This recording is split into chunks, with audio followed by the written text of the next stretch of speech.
It's 11:50 in the morning on the 24th of June 2026. I called and asked for my post-operation appointment with my urologist to be switched to telehealth because I just don't have it in me to drive. Well, to be in a car since Merv drives, and my license expires today. Over 2 hours in each direction for a 10-minute appointment. I left a message this morning and I never heard back, so I called back and I spoke to the lovely receptionist. And she said, I can change it to a telehealth. And then she goes, you need to do such and such. And I was like, what does that mean? And she goes, you need to do a urine test. And I was like, oh, well, that's okay. I was like, ever since moving this far away, any kind of tests like that need to be done, I said, they just email me the paperwork. And then I take it in and I get it done and it goes back. I said, it's exactly what I had to do before the surgery in the first place. And she goes, has it been done before? And I was like, yes. Like I just said, I had to do it for the surgery to begin with. And I said, my doctor sends me forms. Like, I sent Elaine a message yesterday, and asked her to please send me paperwork through so that I could have a new CT scan on my abdomen, because one, this new place in Bendigo sends me the reports and I get to see all the scans, so I really want to see what's happening inside my bowel. And I want to see if there's any progress, for that matter. So she sent me through all the paperwork and I was able to book it all online, so that's easy done. Like I explained to the receptionist today for the urologist, just how simple it is.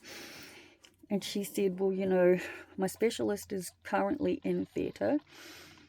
She obviously goes between the hospitals and whatnot for theatre and then, appointments like mine. She goes, if it's possible to be done as a telehealth and the paperwork sent through, that's fine. She said, if it's not, you'll receive a text message saying cancelled and we will have to reschedule you. But again, like I said to Merv, I was like, if I have to go in, that's fine, but it cannot be on a Wednesday. It has to be on a day where I can line up appointments to see Elaine as well. Because, like I said, the pain in my left leg, if you watched my video last night, I did cry myself to sleep. I couldn't get Boss out of my head. Every time I stopped crying, the image of Boss at the vet, I know I talked about it with Nicole in my therapy session, but it's still not helping. Every single time I think of Boss, every single time I see that image in my head, I break. Like, I can't even talk about it to you because I will break in this moment. And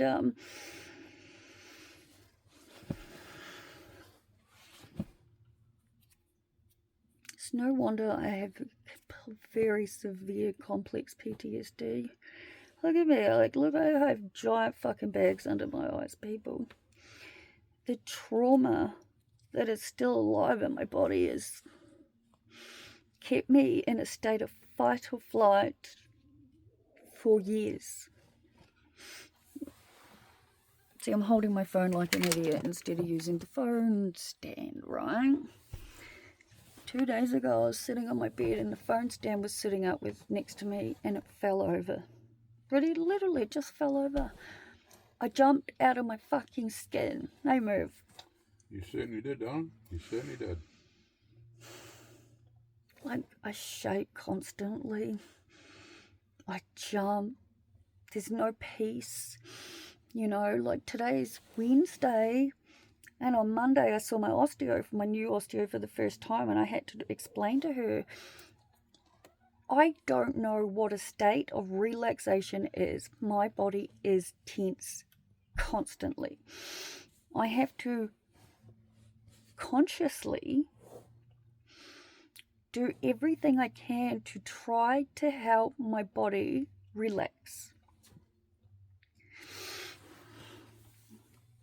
So, since this is a diary, as we know, people, and I've been keeping you updated with our living arrangements for a long time now. And Peter, I just want to say hi, Peter. Peter in Florida. Love you and Mum.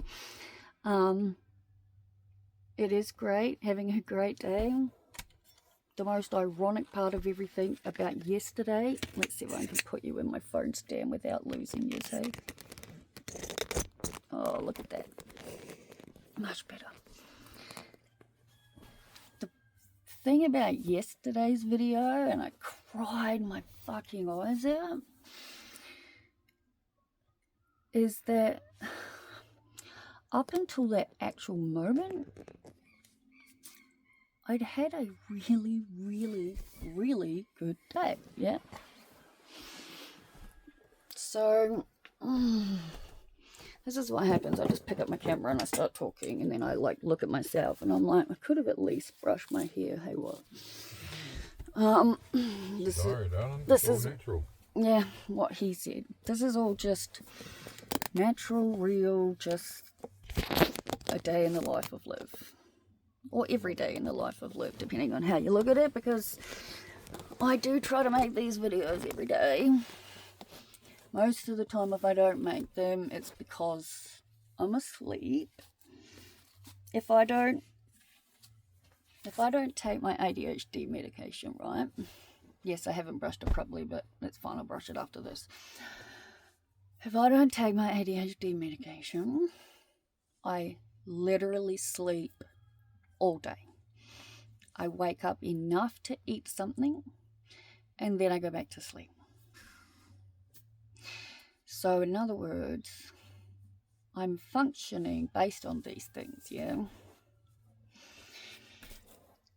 So the reason I picked up the camera now is because Hallie has just admitted to me that this entire time we've been talking about having a girls' night at her house, watching Rocky Horror, something that I have been excited about for so long. So fucking long, right? The longer it takes to have it, the more excited I've become. Like I literally remember saying to her only a couple of days ago, I said it to Merv, I said, I've never been more excited in the world to watch Rocky Horror with someone as I am with her, right? And I have to fly to Sydney, right, because of this thing, right? If you've been coming with me for my 4 years, you'll know that I got it, I regret it, and it's been paid for to be removed, all right? This big ass fucking tattoo is gonna be gone, right? What a lesson. Don't smoke weed before you get tattooed, all right? Don't smoke weed with your tattooist. Big fucking lesson, all right? Just don't do it. Then you'll end up like I did, paying the insane amount of money, thousands and thousands and thousands and thousands of dollars, right? Probably 4 times the amount the actual tattoo cost to have the fucking thing removed, yeah? And the way that it had, like, the best, most financial way to do it is to pay for an unlimited package, right? Which means it just keeps getting done until it is gone, right? The clinic itself is only in Brisbane and New South Wales. So they have 2 clinics, 30 minutes each, out of away from the Sydney airport, right? Merv and I were originally going to drive up and sleep in a tent with the dogs, yeah? It's winter. That's not possible. So I've said to Merv, the most cost-effective way to do this is just to jump on very cheap flights and fly up and back and get it done, right? And I asked Hallie, would you like to come? Would you like to make it a trip for both of us? We can stay in a hotel for the night, we'll fly up in the morning, I'll have the procedure, we'll stay in the hotel, have a fucking amazing girls' night, and then come back. She said yes. So I immediately started looking into it, right? I was so excited. For many, many reasons.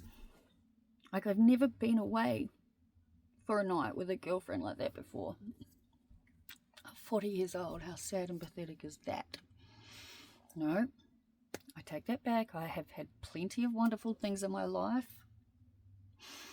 Anyway, so I looked at all these flights and I looked at all these accommodations and packages, and I spoke to the clinic, and I was doing what I could, and I sent through all this stuff to her, and she's like, I don't know when I'm going to be free, and blah, blah, blah, blah, blah.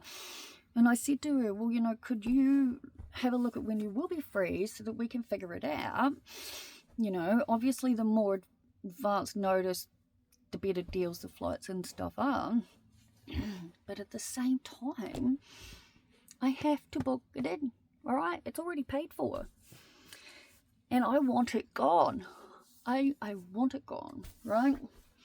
Makes me laugh because I can't help but hear my sister in my head drunk one night when she was talking to me and we were at her house, and she said something along the lines of, I don't understand why you're getting rid of that one. That's one of the nicer, prettier ones you've got, which made me think, which ones does she hate? Not that I care. I like all of my tattoos except for this one. I do regret the big back one, not gonna lie. Should have just left what I had, worked with what I had, but alas, it is what it is. It actually needs more work done to it, but I'm more interested in this being gone. That is what I care about right now. Anyway, so there are numerous things that Merv and I need from Kmart. And we went to Kmart on Monday and completely forgot all of them, right? Situation normal. Yeah, we do. We tend to forget a lot of stuff, right? So I said to him today, I'm going to buy all the stuff we need, right? Click and collect, and we can pick it up when we go in, right? And I was getting an error message on the app. And Hallie works for Kmart. She's a manager there. So I sent her a screenshot and I was like, any idea what's going on? Talked about that. And then I asked her, have you worked out dates? Have you worked out dates? And she says to me something like, I need to figure out universities, trimester 2. She only has 1 unit left. As you all know, she had an interview for a really amazing job, and I ask you all to please, think really good thoughts and vibrations for her, because she matters a fucking great deal to me. And she basically she told me that she's not coming. Okay, cool. I asked her when she was going to tell me, and she said I forgot. So she then said something like, I don't want to offend you, but I just want to hibernate. And I said, okay, does that therefore mean you obviously don't want to have a girls' night either? And she came back and said something, and it was the way it was written was very evidently clear that she did not want to, but was still trying to pass it off. And so I said to her, it's very apparent from what you've just said that you very much do not want to have this girls' night. I said, I sure as shit am not going to have one because of pity from you when you live 2.5 hours minimum drive in each direction from where we are, right? I said, I'm not interested, yeah? But obviously, just as I sent that message through, she sent through another one saying, I don't like having people at my house. I do not want to have a girls' night, and then blah, blah, blah, blah, blah. And I just, I am in a fucking, I am, honestly to God, people, I almost broke down, okay? I'm a very highly sensitive person, all right? I know this, you know this, not a fucking ashamed of it, okay? I'm not, right? But this person is basically my closest friend. She's one of my closest friends. And she has been lying to me. Lying to me over and over and over again for so long.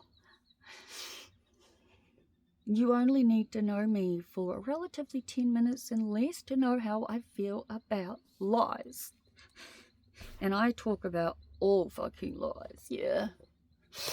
I do not believe in the white lies. I don't believe in all of that. Why the fuck has she lied to me for this amount of time? Telling me that she wants a girls' night. Telling me she's looking forward to it. Telling me all this stuff, which is bullshit. It's all fucking bullshit. And once again, I just feel so completely and utterly fucking humiliated and stupid because I drop everything for this girl. I drop everything. I'm there for her in a heartbeat. Like, I started looking at places around where they live, because I'm sure you can all tell I sure as shit don't want to fucking stay where I'm at anymore. Like, that's a given.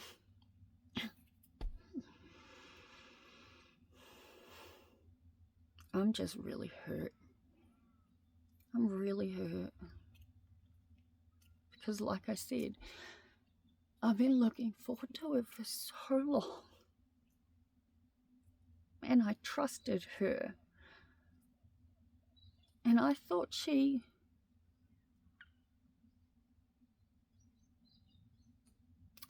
was looking forward to it too, which is what makes me feel so stupid. So, now I got to look at flights to Sydney. As much as I would absolutely love for Merv to come, he has to look after the dogs. Okay, so the other reason, like, I don't know if it was a part of it or not, right? But if you're still watching, awesome. If you've been following along, you'll be aware that we're staying on this property that was like a dream come true to begin with. And then the lady just flipped, right? Merv and I are fairly confident it has something to do with the fact that people tell me their whole life stories, right? They just do. Yeah, I'm that person. I'm telling you all of mine. People tell me all of theirs in person, right? The amount of times I've heard, wow, I've never told anyone that before. I can't believe I just told you that. If I had $1 for every time I had heard that, I'd be a fucking millionaire.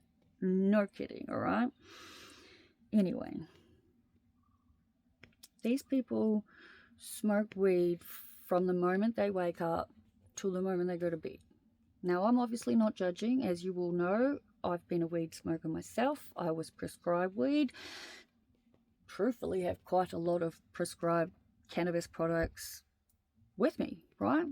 I've myself personally quit weed. Ironically enough, it's being here on this property with these people. I think that's been the catalyst for me to quit weed. Because I look at them and I'm just like, Not to mention, she has told us that she's pregnant and still smoking weed, which is just absolutely fucking disgusting if you ask me. But she had basically told me everything about her, right? She told me everything.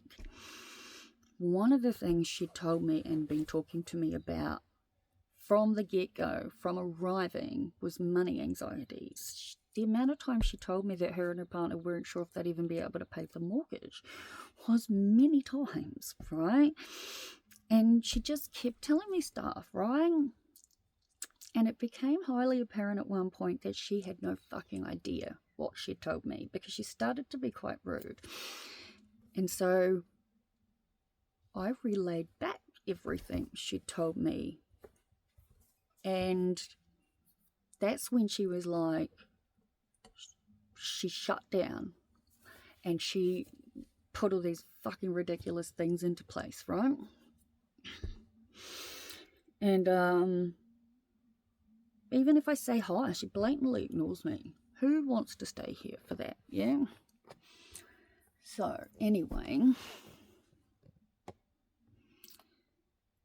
we've been doing the laundry in the laundromat, yeah, and we were taking it to Bendigo because we were quite confused about the laundromat in the local town, right?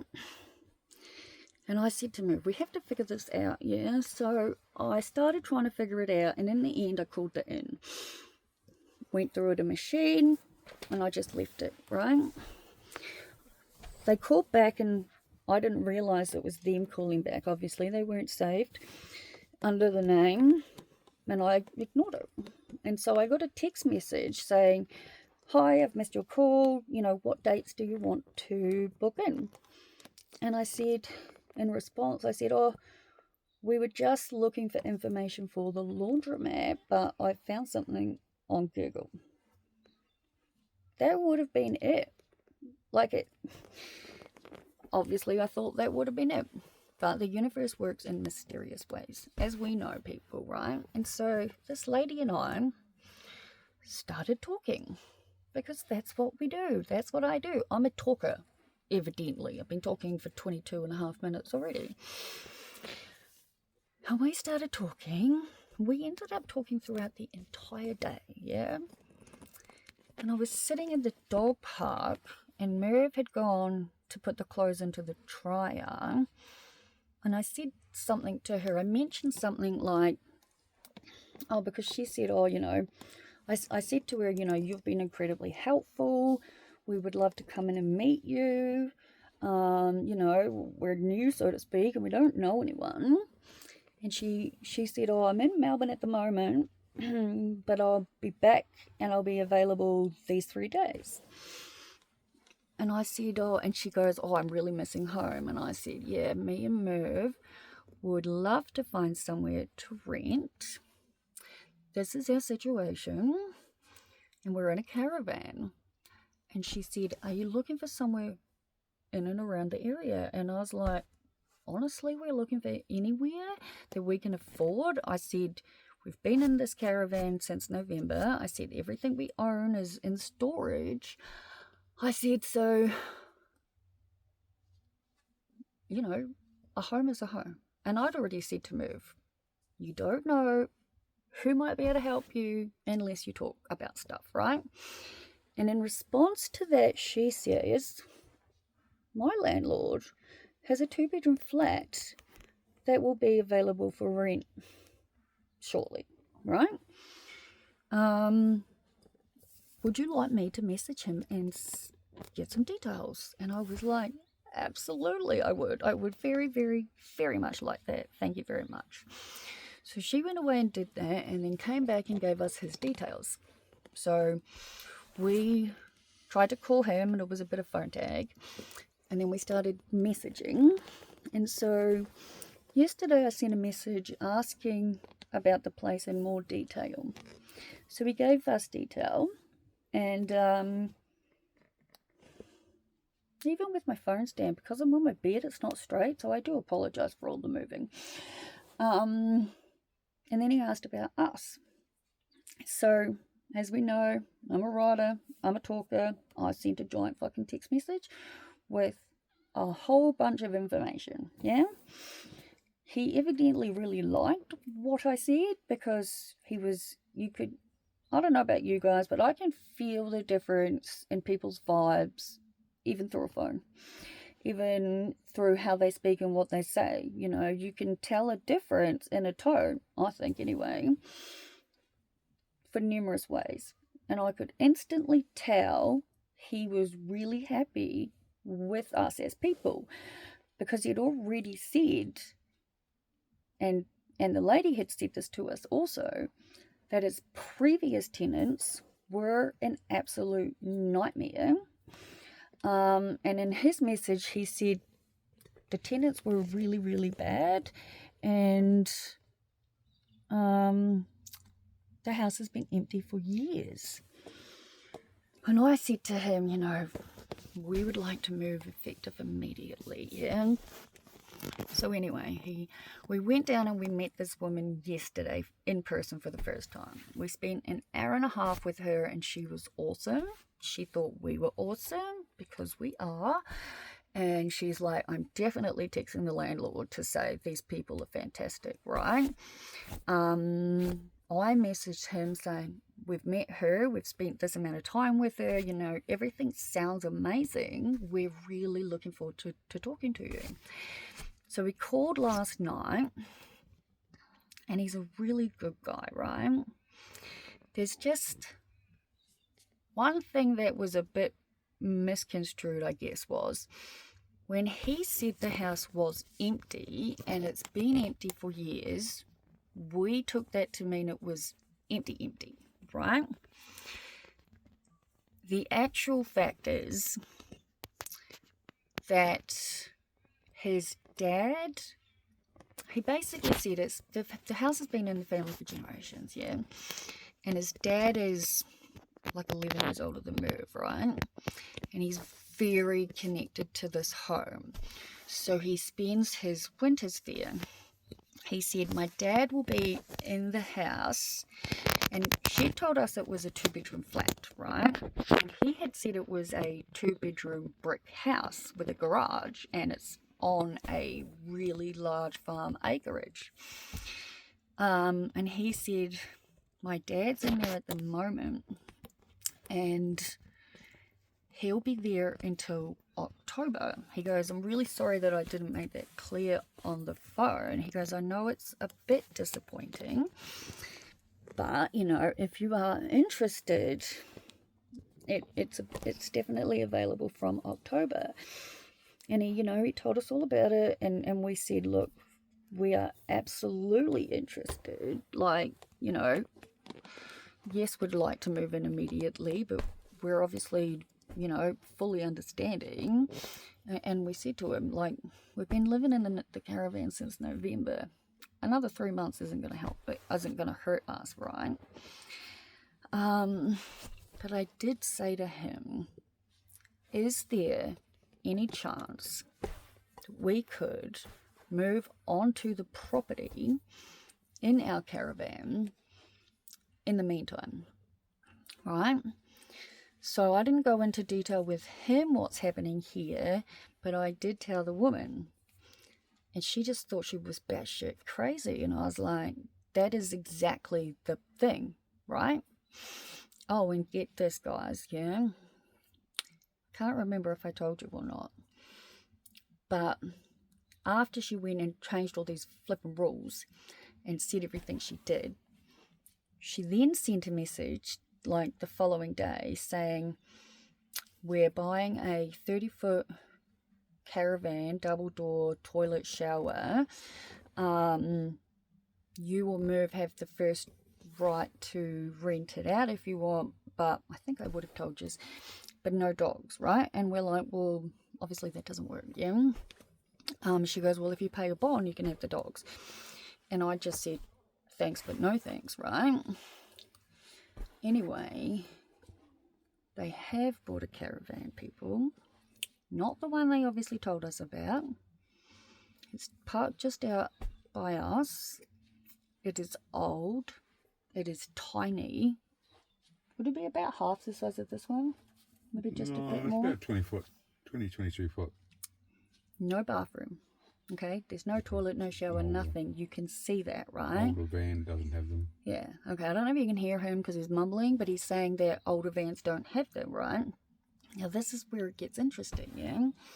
Because remember how I said the outhouse for the cottage is completely separate, and the guy in the cottage told us we had, like, he was more than happy for us to use the shower and the washing machine, and then she lied, saying that we'd made him uncomfortable, overstepped our boundaries. All bullshit, people. It's bullshit, yeah? So there's only two possible, well, so Merv says, keeping in mind this whole caravan stuff, I've been living in one for a while, but I'm still getting used to all the different types, yeah? The one that they've purchased doesn't have an awning, right? Doesn't have a place where it could go, no awning.